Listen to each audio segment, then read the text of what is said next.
Hi, it's me again with Corel tips and tricks. Not really necessary, I thought at first, but then I found a few ways that'll make it better. The gentleman I was trying to help wants the two males opposite and the two females like this and not like the one I designed it. And in the first video, I moved something by hand up to some indexing lines. So here's our 8.5-inch box. Here's our piece that I borrowed. And I put P, put it in the center of the page. Now, instead of moving it with the parallel dimension tool and changing your nudge factor, if you will shift select your box now and hit B, put that to the bottom of the page, to the bottom of your object exactly. Now, we're going to take this and Control D and make a duplicate and double click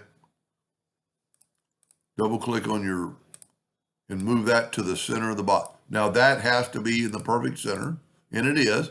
Now I'm going to rotate it 90 degrees. Now don't worry about that it's not going the right direction. I'm going to Control D 180 degrees and Control D. Now we got all our parts. Now you just need to decide which one you want in and want out.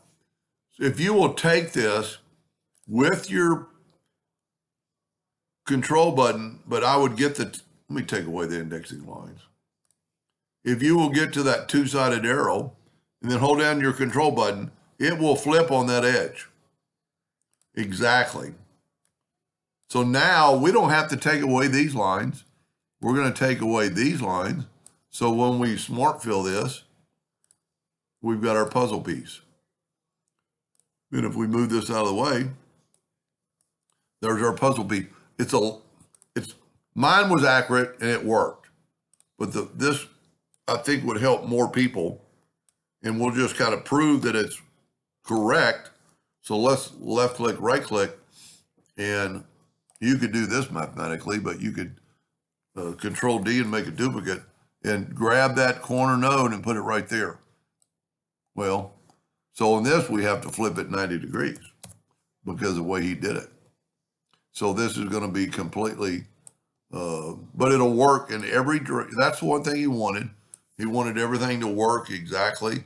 And we could actually do this, Control D, make a duplicate, move it up, and then mirror this guy the other way and grab that two-sided, four-sided cross and right there. And we have manipulated around and we still have perfect meeting lines.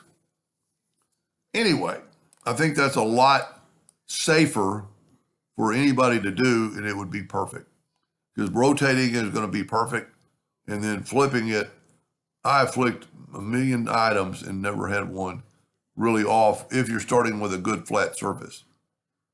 Anyway, I hope that helped a little bit more, and thank you for watching.